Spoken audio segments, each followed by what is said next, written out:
G'day everybody, I'm the Red Scar and this is Red Scar Gaming. Today's game 5 of Draft 5 of Wilds of Eldraine with my Abzan late game deck. It's 2 wins, 2 losses, so I'd like another win, it'd be lovely.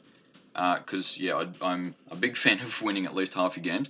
But I might be kicked out of this draft. But yeah, cross fingers, let's see how we go. I'm pretty happy with how my deck has performed. Even when it loses, it does pretty well at it. It's not like I lost because I didn't draw three. I didn't draw 3 things 3 turns in a row or whatever. But yeah, I've lost pretty fairly, if that's the way to phrase it. My opponent is in a name that I can't read, I'm afraid, but we'll see how we go. I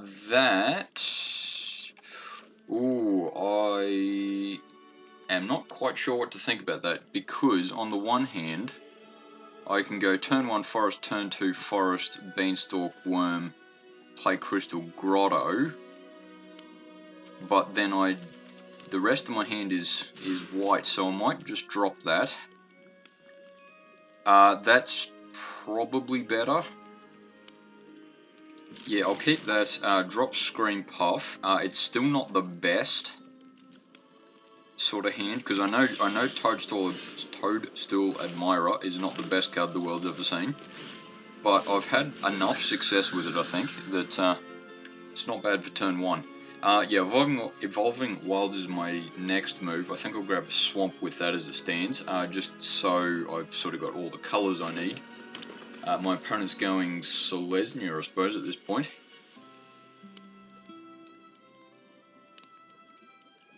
And yeah, we'll see what happens. Oh, okay. Welcome to Sweet Tooth. I don't think I've actually seen that in a draft. X1 counters on target creature you control, where X is the number of... Yeah, okay. I can see why that's a used card. Yeah, I can see why it's not a $50 card or anything, but yeah, it's I'm sure it has its moments. And in the current situation, I'm not going to attack with Toadstool Admirer, because I would rather use him as a chump blocker, basically, rather than trading with a 1/1 human token. Yeah, so next move is Protective Parents. One of the Protective Parents. Is there somewhere here that I can make a joke about overprotective parents? Because I'm over them because I've drawn too much? Yeah, something like that. Anyway, pretend I said something funny and laughed. Haha. Then, yeah, planes either way. I don't think I want to go Stroke of Midnight. Just thinking where he might put those 1/1 counters. Actually, I just had the thought, should I go Stroke of Midnight, take out Tanglespan Lookout? No, probably not. I think I'll go Protective Parents. And let's assume for the moment that he goes 1/1 tokens on the Lookout, which will be 2, is it? Yeah, 2 1/1 tokens on the Lookout. Do I want to chump block with the Admirer, I suppose? Yeah, because at the moment I can go Stroke of Midnight, take out the Lookout, and he'll lose, a big creature. It's not gigantic, but it's big. So yeah, maybe I should let Toadstool Admirer, let it go,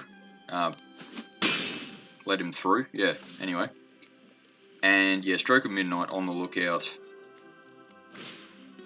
Oh, and he's protecting with parents too. There's a lot of protective parents in this thing. Okay, Crystal Grotto. The Scribe bit's going to help.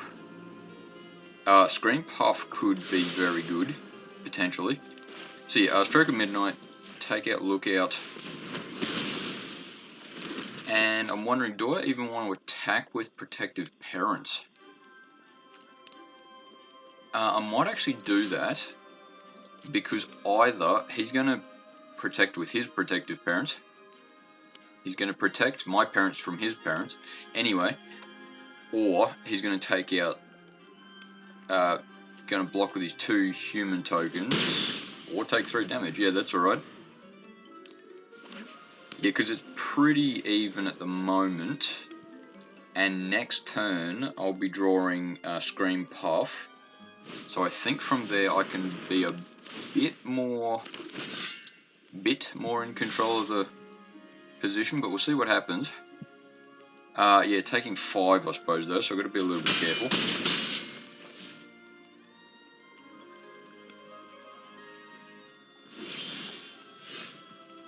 Yeah, Crystal Grotto again, so I can scry 1 ultimately. Ooh, Besotted Knight. I've got 6 mana next turn, so I can go Betroth the Beast and play the Knight. Yeah, I'll go with that. Yeah, it's certainly not going to win me the game in 3 turns or whatever, but we'll see how far we go. Protective Parents, I will attack with that. If he blocks with the Knight, I will be only very slightly disappointed because it's smaller than my parent. But see how we go. I'm sure that if one of my parents is watching this, then he'll get that joke. But anyway.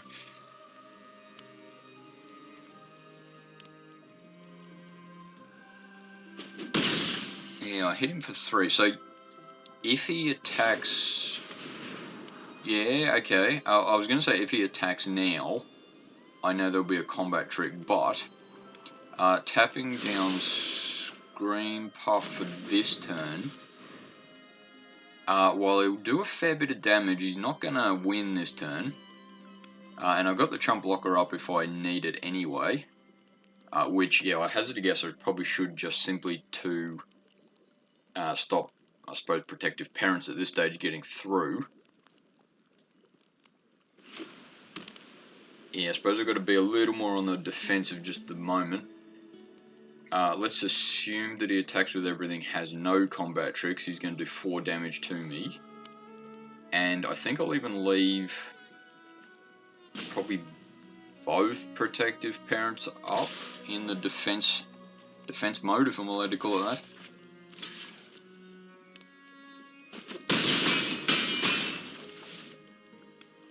And yeah, because if I keep attacking with Scream Puff, yeah, it does have to deal combat damage to a player, so I've got to be a little careful of that. And I'm not going to be able to play...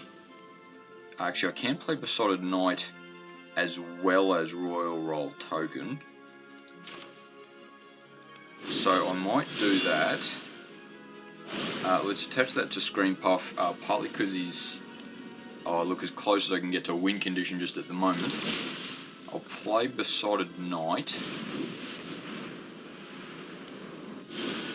In this particular case, more because I've got nothing to spend the other 1 mana on, and also because I don't really need one of the Protective Parents to die, to trigger at the moment. So death trigger, I mean.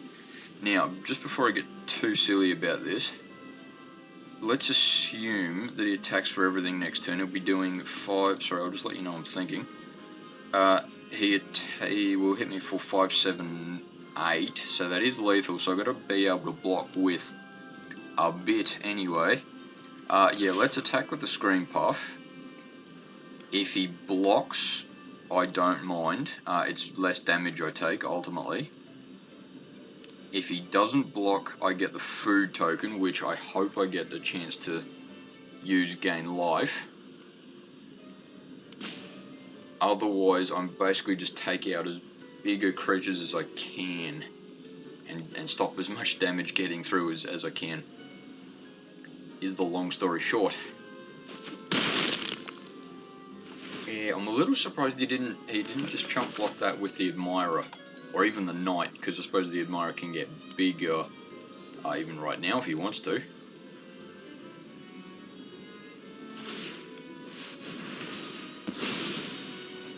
Yeah, I'm a little surprised he did that, but Yeah, it's certainly not stupid because it's depending on what's in his hand. At the very least, he might just need to know what his next move is to have the confidence to attack, or whatever phrase you want to make out of that.